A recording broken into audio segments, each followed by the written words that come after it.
Hello, everyone. This is Too Sweet Cosplay, where wrestling and cosplay collide. You're watching the flagship show, Too Sweet Converse, episode number 25, here on the Too Sweet Cosplay YouTube channel.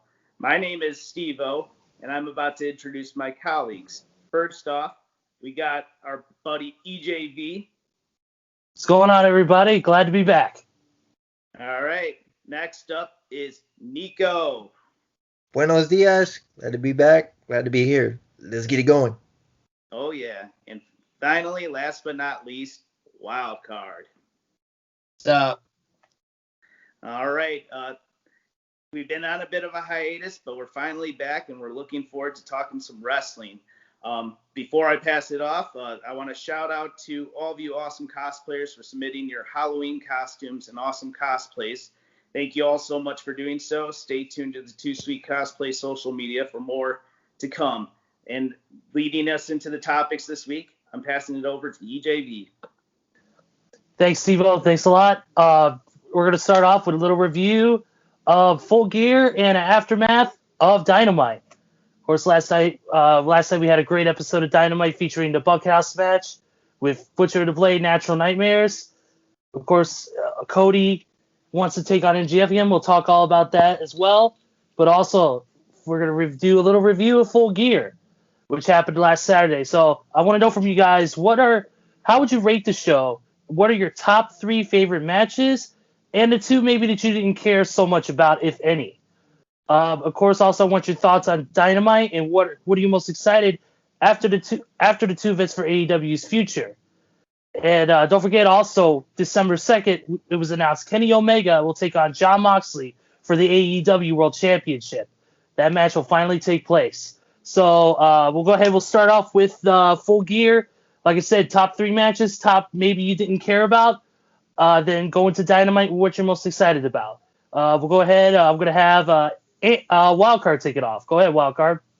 Okay, all right. So this was exciting for me because I actually invested my money in buying the pay-per-view and watched majority of the show, if not all the show, and I really did enjoy it. So just to answer the topic questions here, just going to dive on in. Top 3 matches. First of all the matches I thought were rock solid. There's the card itself was what really got me into actually, investing my time into watching the pay-per-view, but I was going to do that either way.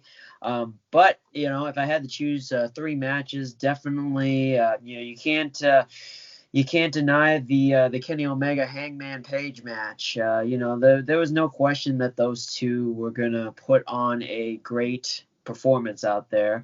And we all kind of knew that, those two were going to end up in the finals of this Eliminator tournament. But personally, happy to see the cleaner get the victory on this one, and definitely can't wait to see what he does with Moxley afterwards. So especially since Omega's been out of the singles title picture for quite some time, so it'll be really interesting to see what he does. The next match, I'd say, and this is something that I'm sure we all were really excited about from the get-go here, the Young Bucks and FTR. I mean, this was just, years in the making of, this feud happening, and it finally came about at Full Gear.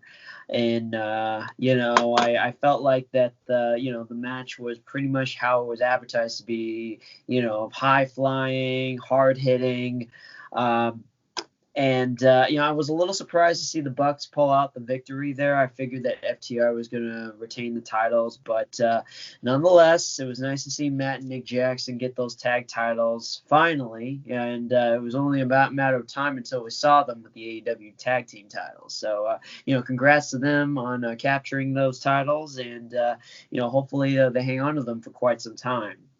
Third match. Definitely Moxley and Eddie Kingston. That was definitely one I was really looking forward to. And it was really, as advertised to be, being that it was an I Quit match. Very, very violent to a certain degree. So I thought it was really enjoyable. In terms of other matches that I didn't necessarily care for, I wasn't too crazy about the Orange Cassidy John Silver match. I guess that was just something that didn't really give that much build up to me. I mean, I wasn't too crazy about that. So, I have to give that one a pass on that. And surprisingly enough, I wasn't too keen. I wasn't too crazy on the whole MJF Chris Jericho match. Nah, I mean, just because this whole deal with MJF, in the inner circle, it just never intrigued me. I guess. I'm definitely interested in seeing what they do with him in the process. But I think that it just was a match itself that I just wasn't too crazy about. So just because the storyline just didn't really grasp me for that much. So, but nevertheless, the show itself was an overall success. I'm going to have to give it like an 8.5 to 9 because I thought, the matches that they presented was quite exciting. I enjoyed it, and it was a great transition into the next set of feuds that's coming up for AEW there. So I guess I'll pass the baton on here. Nico. Let's pass it on to you, man. What are your thoughts here? Thank you, good brother. Thank you. Yeah, I did not get to watch AEW Full Gear live on Saturday. I had a family engagement, so I didn't get to watch the pay-per-view. I checked it out a bit on Monday. Overall, I was not that impressed. There were some things I liked. There were some things that I didn't like. I'll get to that in a moment here. Match I did like. And this is the thing I gotta give AEW a lot of credit for, because they put this match on the freaking buy-in to make you say, ooh, okay, if this match is good, then I kind of want to see the rest of the show. And that's the NWA Women's Title match between Serena D and Allison Kay, or Sienna, whatever you want to call her. Those of you who knows me know I'm a huge Allison Kay fan. So to see her, even though she said earlier last week, before the pay-per-view, her contract was officially up with NWA, but yet she was fighting for the NWA Women's Title. But they moved that match to the buy-in. It was a great match. I thought it was one of the best technical wrestling matches. The story they told in the ring was very good. Next favorite match onto the main card, I'm going to go with Omega and Hangman. Obviously, while the finish was a bit predictable, it was still a solid match. Mainly because of what happened on later in the night. It was, like I said, it kind of predicted what was going to happen in the rest of the show. I would have given the victory over to Hangman, but that's neither here nor there at this point. And then in regards to third match, despite the build not being the greatest, I will give it to the Young Bucks and FTR, mainly because they went a full half hour bell to bell, 30 minutes from opening bell to the finish. While I wish they could have done things differently with the build and with how they are booking their tag team division in general, it's good to see the Young Bucks finally get the belts. I'm a huge fan of Matt and Nick. They've always been good to me. I just wish they would have got the belts to begin with. And then you could add FTR chasing them. Maybe down the line they could do something where the Bucks become, cocky tyrants, and then FTR starts chasing them as baby faces. Except I don't know how that'll work because of how Dax Hardwood and Cash Wheeler are as characters. In regards to matches that I did not care for, the deletion match between Matt and Sammy Guevara. Mainly over the fact of I thought Sammy should have got the win. I kind of feel like now every time there's going to be a match at the Hardy compound, that Matt's automatically going to go over. I think the only time Matt ever lost a match at the Hardy compound was his first match he did with Jeff. If I'm wrong about that, someone correct me. Back in TNA or Impact. But other than that, I kind of feel like Sammy Guevara is the younger talent. I feel like Matt should have put him over. It would have been more helpful to him winning that match, Sammy Guevara that is, than Matt winning it.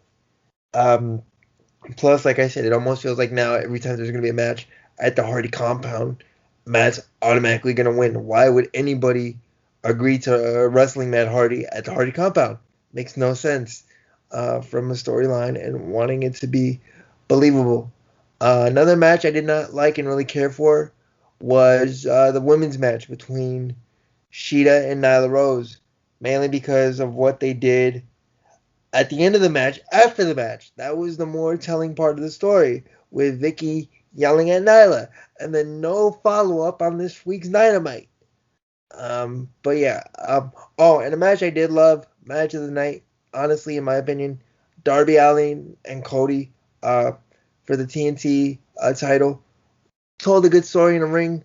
Right guy went over. New champ, great. But then, for some reason, they had to ruin it with Taz's faction, FCW, kicking both their asses. Why, I don't know. But that's my take on Full Gear. All right, now I'm going to pass it over to Steve-O. You're up. All right, thank you there, Nico. Yeah, a lot of stuff I am agreeing with you guys. Overall, I thought the show was fantastic. I'm gonna go as far as giving it a 9 out of 10. Maybe it's just maybe it was just how I was feeling that night, but I really enjoyed the show. Definite improvement over All Out 2020, no doubt. I enjoyed the show very much. Favorite match, I would say, you know what? I'm gonna go with Kenny Omega versus Hangman Adam Page. I thought that was a hell of an opener. I was surprised it was the opener, mind you, but great way to start the show. I can't complain. But definitely looking forward to Moxley and Omega at the December 2nd show, was it? But yeah, I'm definitely looking forward to that match.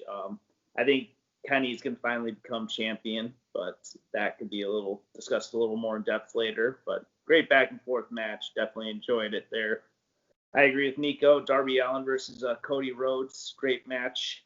Definitely happy that Darby finally got a championship. I was a little worried that there might have been a possibility he wouldn't have won, especially since Cody just fairly recently won back the TNT championship. But I'm glad that Darby finally got his first singles title in AEW. I definitely see him being a big future star, and I think this is a great title to help him elevate. I think they could have waited for Team Taz to beat both men, or at least just Darby down on a future episode. I think maybe that would kind of ruin the moment a slight bit, but I'm looking forward to seeing more feuds between them. Other favorite match, FTR versus the Young Bucks. I know some people were complaining about the builds this match. Yeah, it could have been a little bit better. I didn't like how this match was decided. I believe it was like a fatal 4-way match or whatever it was a few weeks back, just to get the Young Bucks the number one contendership. I'm just like, this is a ready-made feud. Just do something where it's like, okay, we're going to settle this in the ring. But great match. They kind of repeated that story from last year with Cody getting his one chance to win the world championship. But this time, the Young Bucks won. They finally became tag team champions. I'm glad they didn't become champions, right off the bat, starting the promotion. Then they draw comparisons of, oh, these guys are rewarding themselves titles, but great back and forth. Lots of close finishes, fantastic match. Not surprising. I absolutely love the match. I can't complain. Now, as far as two matches I didn't enjoy, Orange Cassidy versus John Silver. Nico made a great point that, yeah, the pre-show, that it was a good choice to have Serena Deeb and Allysin Kay have their match. It's a lot better than the next match I'm going to mention, by the way. But in short, yeah, like I just felt Orange Cassidy and Silver could have been on the pre-show, maybe be the second match or something. I just didn't feel it belonged on the main card. What else? Yeah, the women's match. I wasn't too wild about that one, honestly. Sheeta versus Nyla Rose. It was a decent bout, but we've already seen these two go at it. I think that somebody else should have personally got a shot, and I think it's a kind of a sign of like how AEW needs to improve the booking of the their own women's championship if the NWA women's title is constantly outshining them on their own show. So it's like, come on, step it up, guys. I'll let the other gentlemen chime in on their thoughts of Dynamite and what they're looking into the future in a little bit, but I'll just quickly kind of go over Dynamite. I really liked the bunkhouse match. The Natural Nightmares versus Butcher and Blade. Awesome, bloody, brutal match. Could have been on Full Gear as well, but they probably didn't want to steal the thunder from too many other matches. And I'm interested to see what happens with this new Jade character. I'm not familiar with her work in the Indies, but I thought it was an interesting segment. I don't know what to think about Shaq coming to AEW. I mean, he was going to have a match with the Big Show, but that never happened, so I don't know. But a pretty good aftermath. The thing I'm looking most forward to is Kenny Omega versus John Moxley. That match is going to be lit. And I love the ending where Pac returned after the post-match of Rey Fenix and, Penta Zero Miedo. Sorry if I mispronounced the name. I know he's got the new name from Pentagon Jr. to that. But Pac versus Eddie Kingston, I'm very much looking forward to it. AEW has a very bright future ahead. I'm going to pass it over to EJB. Go ahead. What's your thoughts on all this? Let me, since I haven't had a chance to get my review on Full Gear, I'll do my top three matches first. So top three matches. First off, I'm gonna do a quick, as they say, an honorable mention to Serena Deeb and Alisa Kay. What a way to put it to start off the whole night. Like I said, it gets you invested to buy the show possibly. It was a great match, of course, between two of the best women's wrestlers on the planet. We know how good Alisa Kay is. We know how good Serena Deeb is. And also great, nice little surprise to see Thunder Rosa come out and confront Serena Deeb and wanting a rematch for that title. So that was really good. But my top three matches, of course, got to go first with Darby Allin and Cody for the TNT title. I thought they told one hell of a story. The physicality in the match was great. Some of the moves they did, Darby, of course, getting hit with the crossroads off the top rope, I thought was a nice touch. Like Nico said, the right guy went over. Darby is now the TNT champion, not a face of the network. The whole team tasking at the end was a disconnect for me. It was not needed, but overall, I thought the match was great. Next one for me is the Bucks versus FTR for the AEW World Tag Titles. I thought they told a great story. The two contrasting styles, the classic no flips, just fist style of FTR. With of course the high flying of the Bucks. I thought it was really, really great. One of my favorite moments during that, which a lot of people did complain about, was the usage of the tag team finishers of the teams that had inspired them. With FTR using, of course, the Steiner Brothers Bulldog Electric Chair combo, and a Heart Attack from the Heart Foundation, and the Bucks using the 3D and the Twist of Fate Swanton Bomb combo from the Dudleys and the Hardys, respectively. I thought it was a great tribute to them. They weren't prostituting the moves because it doesn't have the same effect as if the Dudleys were to do it. If the Dudleys were to do it, the match would end. If the Hardys were to use the Twist of Fate Swanton, the match would be over. It's totally different. It's just a tribute, and I loved it. I thought the match flowed great, and they did a great job selling the ankle injury. I thought it was an overall excellent match between the two, and a match that I'm glad we got. My third and final match that I absolutely loved was, I'm going to go with Moxley versus Kingston. I thought it was a great, violent affair. I didn't expect a catch-as-catch-can wrestling style match from Kingston and Mox when there's no rules involved. We know Kingston, a former CZW World Champion. We know he's not the best technical wrestler on the planet, but both men freaking brought it. They used everything: thumbtacks, barbed wire, the Bulldog choke with the barbed wire at the end. I thought it was a nice touch. If anything was going to make Eddie Kingston quit, it would be that. I thought that was a real violent match, and I thought it was really good. Two matches that I didn't care for too much was Orange Cassidy and John Silver. I think it should have been on the pre-show. I understand why, because there's a lot of Orange Cassidy fans that wanted this match, and they felt like that he deserved better, and I get that. But to me, this is like throwing This is like throwing like freaking like one of the dark matches, AEW dark matches on this pay-per-view and not putting it on the buy-in show. This is more to me like an AEW dark match more than it is a Full Gear match. The other one I'm not too thrilled with is Hikaru Shida and Nyla Rose. I thought the build to it was it was just uneven. There was no real build to it because they just I know Nyla Rose has been number one contender for a while, but they just threw her in like nothing ever happened. It was only 2 weeks worth of build. The match itself was good, but we've seen them battle already before, and it's kind of repetitive. Vicky yelling at Nyla at the end and nothing happening on Dynamite, as Zico said, was a disconnect for me. It didn't make sense. Why would you not follow up? But yeah, those are my opinions of Full Gear. But onto Dynamite. Real quick, I just want to say it's good to see Pac back on TV. I'm a huge fan of the Bastard, and now we're going to possibly get Kingston versus Pac in the future. I think it's going to be a hell of a contest. We get him versus the Blade next week on Dynamite, so I'm excited for that.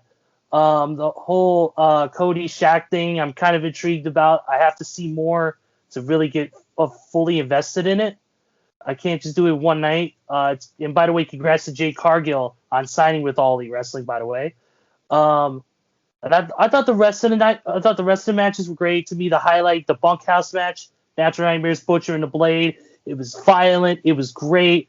That elbow drop from QT off the top rope was a great touch.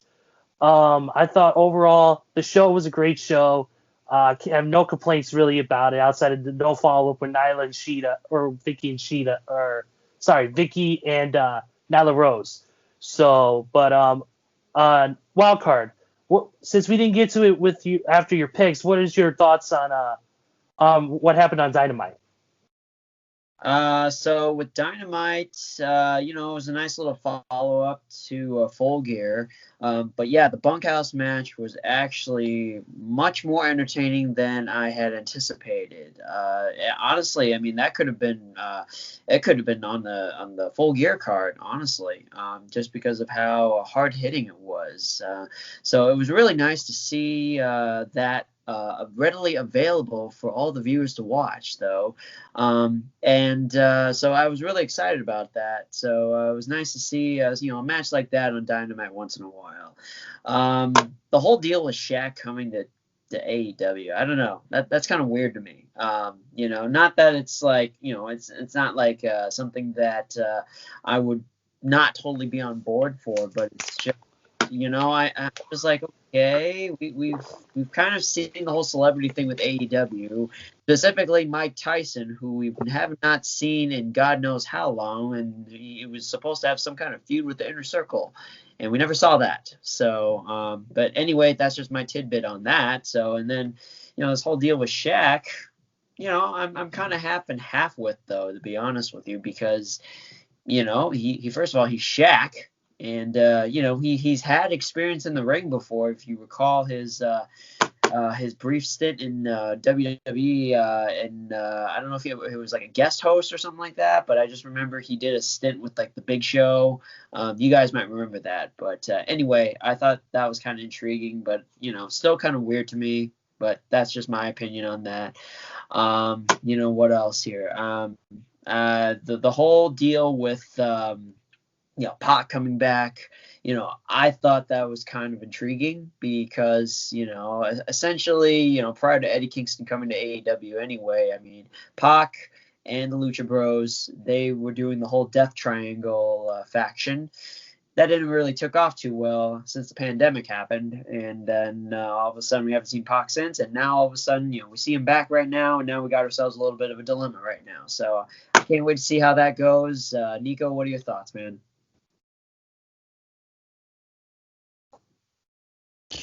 Yeah, I to echo what you guys are saying, I really thought the bunkhouse match should have been on the pay-per-view. I thought that match was better than anything that they showed on Full Gear. For the reason being, and I will be completely honest, when they did the intro to the match, they did a wide shot coming back from a break of the entire setup of like all the all the props outside the ring and by the entrance ramp, I immediately started thinking, oh my god, this is gonna be cheesy, this is gonna be hokey. So I went and I changed the channel.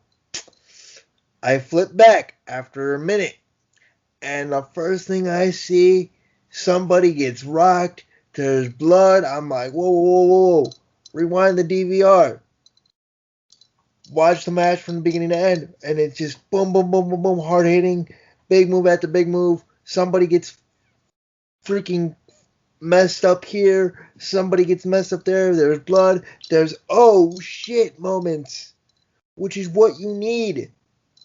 Because the build going to this, and no disrespect to AEW, but their booking of their tag team division is and has been absolutely horrible, and I'm disappointed by that fact because Matt and Nick Jackson said back on January of 2019 when they announced All Elite Wrestling in Jacksonville that tag team wrestling was going to be a priority for them and for AEW. And let me tell you right now, we are nearly 2 years in. Their tag team division is the drizzling shits. I don't care if they got a bunch of names, they're not using them all properly. And I will fight anybody on that. Moving on to my point. The match was really good. I thought the bunkhouse match should have been on the pay-per-view, like I said. In regards to the thing with Cody and Shaq, looks like they're having a match. Okay, cool. AEW needs to start doing things like this. They need that mainstream attention. They need that mainstream audience. They need to get other viewers outside of the AEW hardcore loyalists like ourselves to watch their product. I don't care if they're beating NXT every single week. Oh my god, AEW is better than NXT. AEW is going to dethrone WWE. That's never going to happen. But you do need to get that mainstream attention. You do need to get people to say, oh my god, I want to watch AEW. Or, oh my god, I want to go to AEW show. In regards to Shaq versus Cody, Cody can have a 5-star match with a broken broomstick. So Shaq will be fine. If this match would have happened 5 years ago, I would have been very excited. If this match would have happened 10 years ago, I would have been very excited. Hell, even in the early 2000s or the late 90s or the mid to late 90s, like when Shaq was in with the Orlando Magic or with the LA Lakers, because Shaq has always been a wrestling fan, I would have been super excited for this match. In regards to right now, it's good publicity for AEW, but I'm a little worried, and I'm not saying that Shaq can't do this, because he's an athlete, and he's a very dedicated athlete, and he's a very dedicated businessman. Shaquille O'Neal can do whatever the hell he wants to do. But what I'm a little worried about here is, okay, how do we do this so you can make me say, okay, that was really good, I enjoyed that, but you're also protecting your top guy. Yes, Cody Rhodes is the top guy in AEW. Doesn't matter if he has the belt or not. He is. He's the face of that company. In regards to everything else, I wish the spoiler wasn't given out that by Tony Khan. I guess he came out during one of the breaks in today. Please stay until the end of the show. We have a surprise coming. I kind of wish that wasn't given as a spoiler because I knew once the main event was Pentagon and Rey Fenix, I knew it was going to be Pac. So I'm interested to see what they do with the storyline with Pac and Eddie Kingston, but it's nothing I need to see. It's kind of like, okay, Pac should just straight up kill this dude. And they should put Pac in the world title picture since he's beaten Kenny Omega, since he's beaten Hangman Page. So that's how I would book it, but I don't know. I didn't like how they had Rey Fenix and Pentagon literally ripping off each other's mask. Yeah, I know they're brothers, and brothers kick the shit out of each other all the time, but in the luchador culture, there's just certain lines you don't cross, in my opinion. Neither of those guys were losing their mask, so why would they just go ahead and do it? I thought that was just stupid, but that's neither here nor there. Earlier, I said there was no follow-up with the whole Sheeta and Nyla Rose thing. That, to me, is very disappointing. Why is AEW allowing NWA to book their women's division better on their product than they book their own women's division? Okay, I'm done. Ezra, Steve, somebody go, because that just made me mad. Yeah, very valid points from everybody, and I do agree with you, Nico, on that sentiment 1,000%. It doesn't make sense, but that was great. That was a great discussion from everybody. But now it's time to move on to the most probably entertaining segment of the week outside of Nico's rants, and that is the cosplayer of the week. This week we got Aaron McEvoy, who has been he is our cosplayer of the week. He has been featured on 2 Sweet Cosplay in the past, notably for his Macho King Randy Savage cosplay. Ooh yeah, dig it! All right, we're gonna. Who wants to take the next stance? Steve-O? Thank you. Yes. So Aaron's first convention was in Indiana Comic-Con in Indianapolis, Indiana. He watched wrestling way back, starting in 1985, getting into it with the cartoon Hulk Hogan's Rock and Roll Wrestling. Watched that show a few times, corny as hell, but I love it. A wild card. All right. So he loves all the Golden Age WWF superstars, notably Macho Man, oh yeah, or should we say King Randy Savage, of course, and that his signature cosplay, friends often call him the Macho Man. All right, here we go, ladies and gents. Here is a little video here of some of his best cosplays. Check it out right now.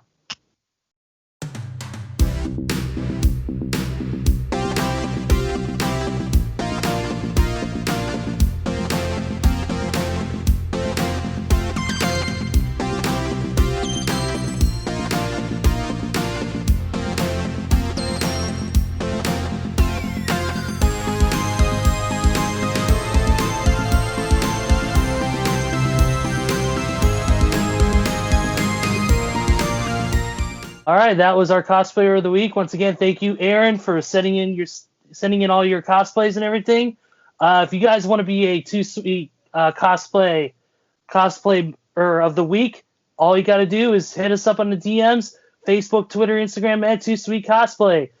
And ladies, and if you want to be there, please don't forget to send us your wait for it, stuff.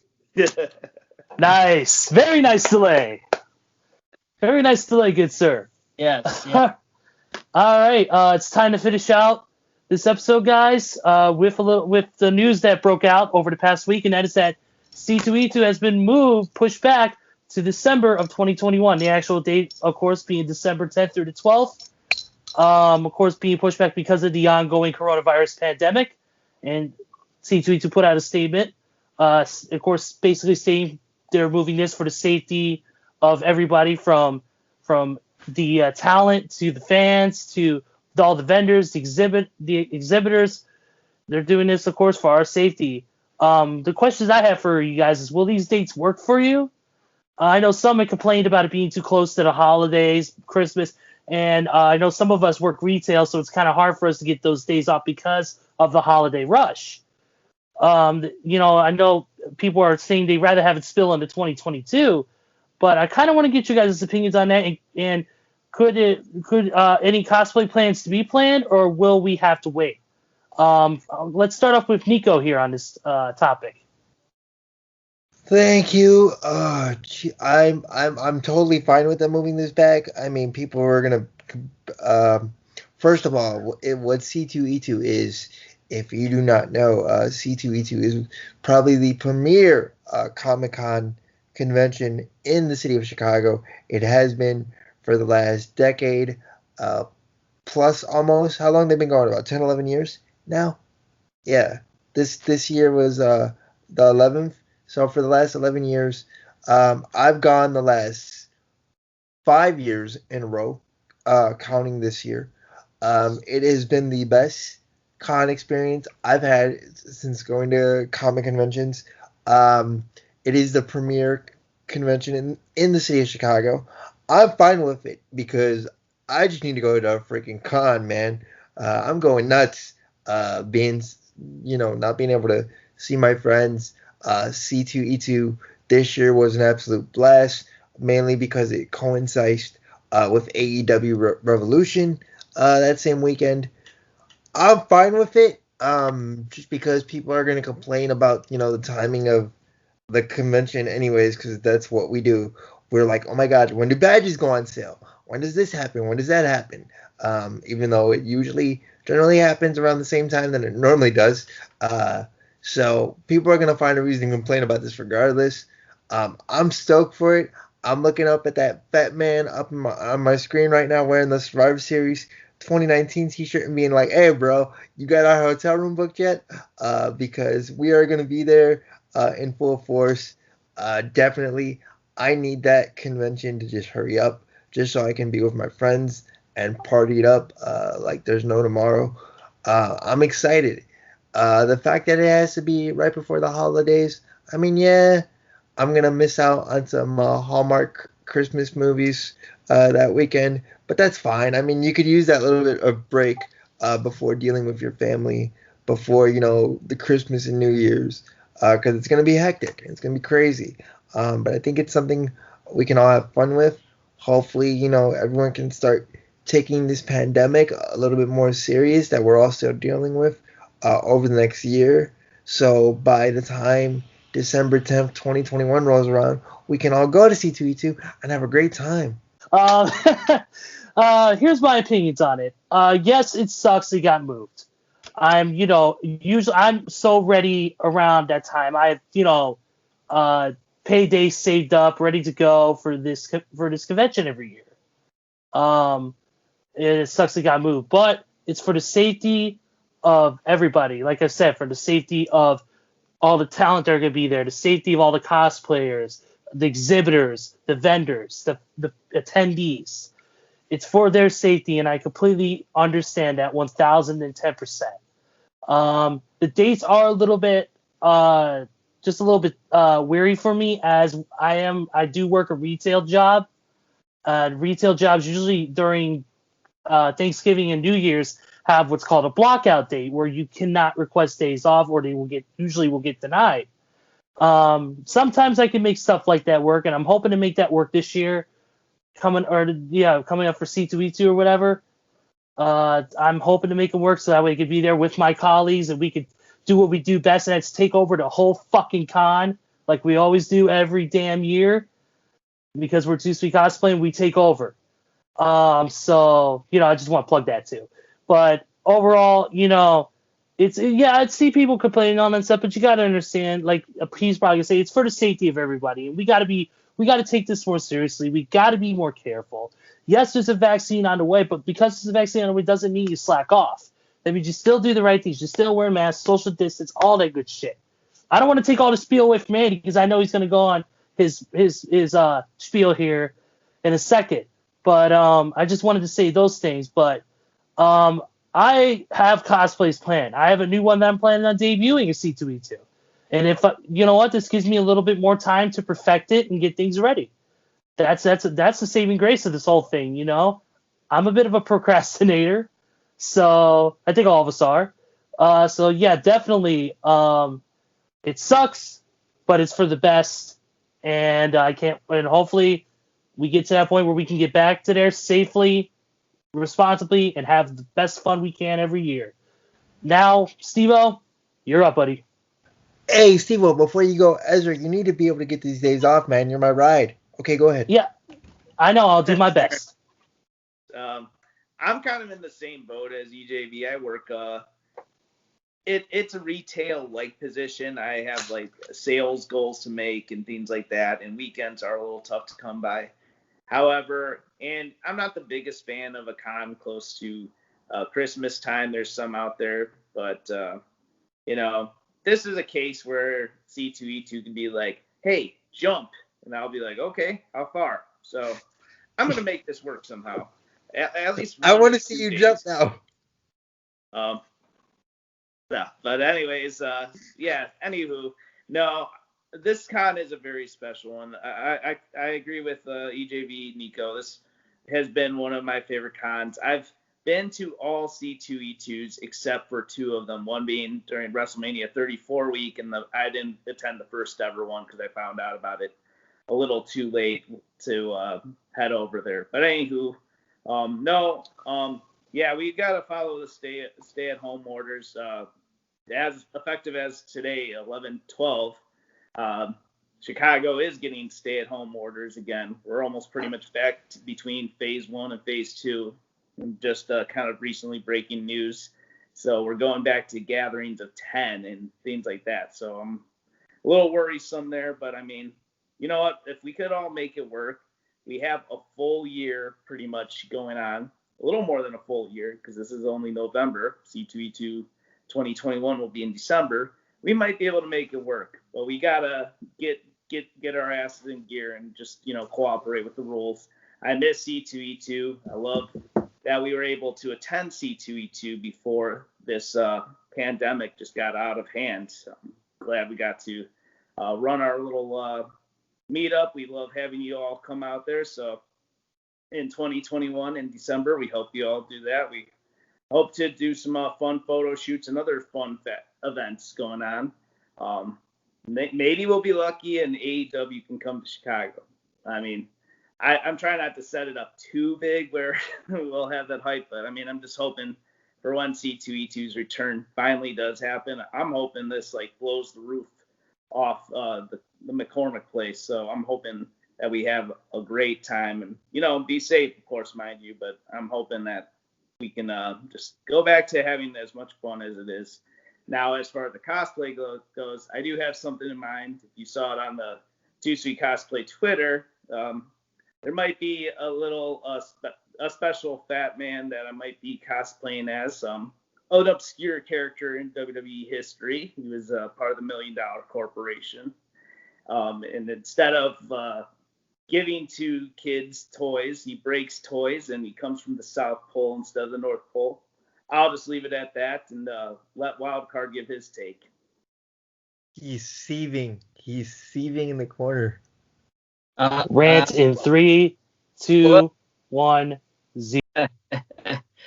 I'll be honest, maybe it's not as dramatic as I made it out to be, but, this is something that I've been pondering for quite some time. I'm going to have to get comfortable here.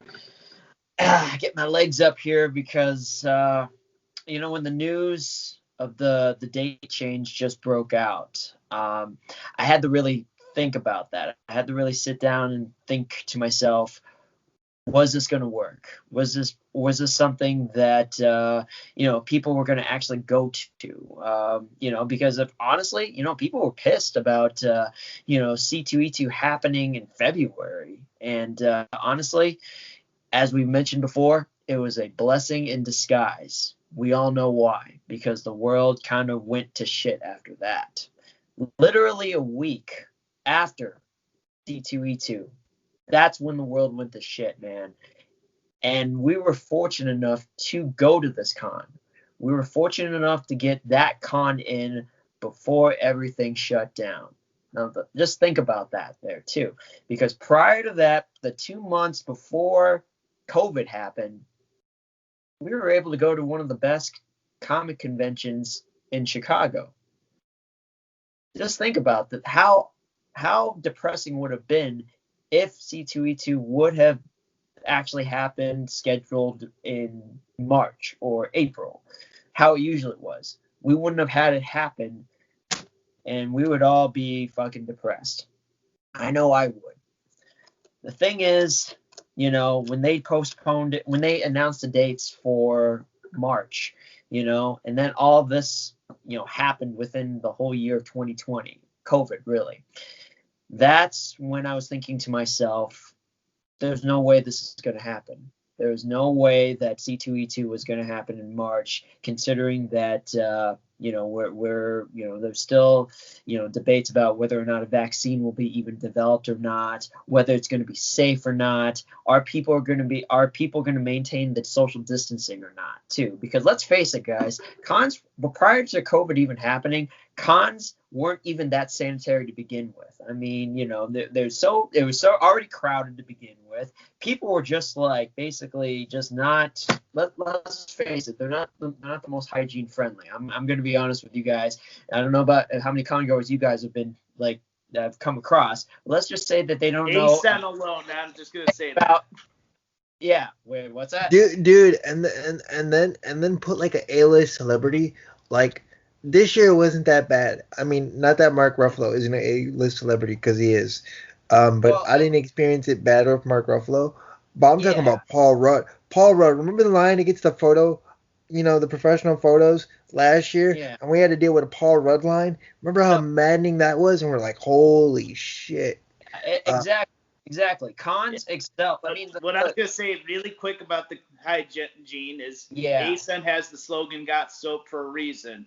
I'll just leave it at that. Basically, you know, cons are like, you know, the fact that C2E2 is like already like probably one of the most crowded cons in the Chicago area, and if not probably the whole country, you know, that's already like if you have to deal with crowds there too, to the point where, you know, it's like, okay, you got to be around all these people there too. And this was prior to COVID even happening. Now that COVID has happened, you know, now you got to still deal with that. So my curiosity is that whether or not how is C2E2 going to even manage that if for whatever reason, God forbid, knock on wood, they do not have a vaccine. So, I mean, I'm assuming that they will have something in development during that time. So the long story short of it, though, is that I'm actually okay with the move.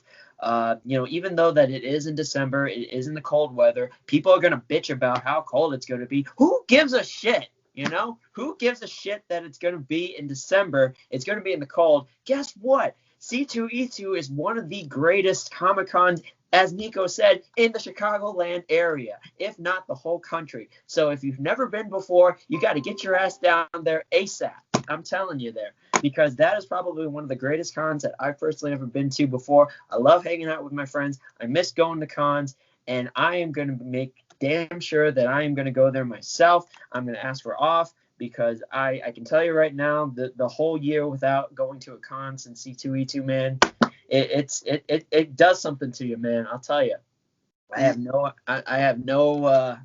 ill will for that, but you know, for the most part, you know, we need something, you know, positive in our lives right now, and the way things have been, you know, we gotta, you know, stay the course, and hopefully that they'll have something in preparation in terms of a vaccine.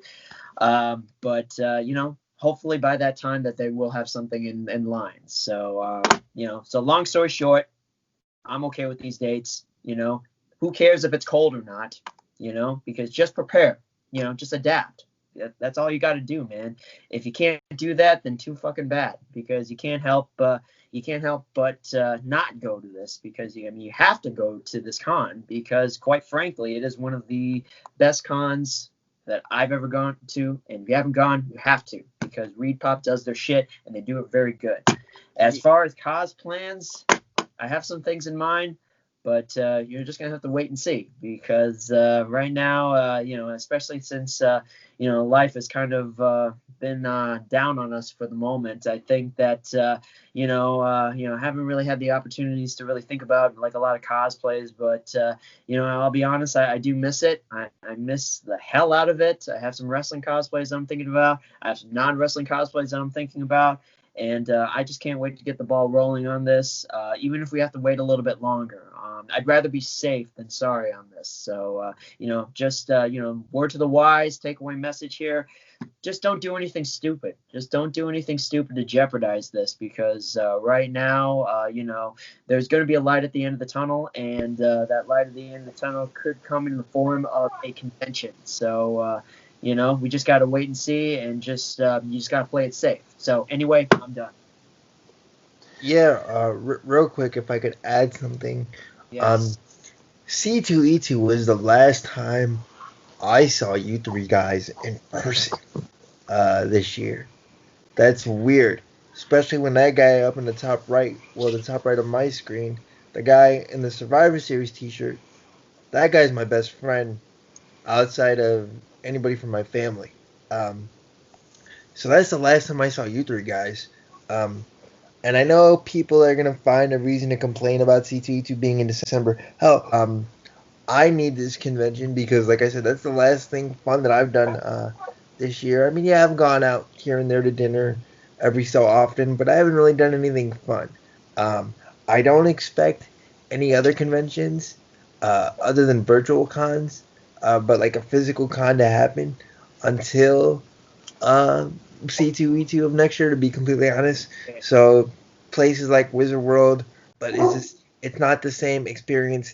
Then you would get, going up to a celebrity, meeting them. I don't know how the protocol will be. Maybe we can't shake their hands like, hey, nice to meet you. Or maybe we got to, wear a mask or, stay 6 feet apart in the photo. That's fine. I don't care about that. My thing is I need the camaraderie. I need to be able to, hang with you guys. And some fun fact about that, Nico. I don't know which state this actually happened in, but there was an actual con. There was a con that occurred, and it was in an actual convention center. So, and what they did in terms of photo ops, I know for sure, is that they actually put a plexiglass screen in between the celebrity and the other side is going to be for the people taking the photo op there too. So you would actually still take the photo op, but with this plexiglass screen in between the two people. So okay, so it's almost like you're in between the boards of the penalty box and hockey. Okay, yeah,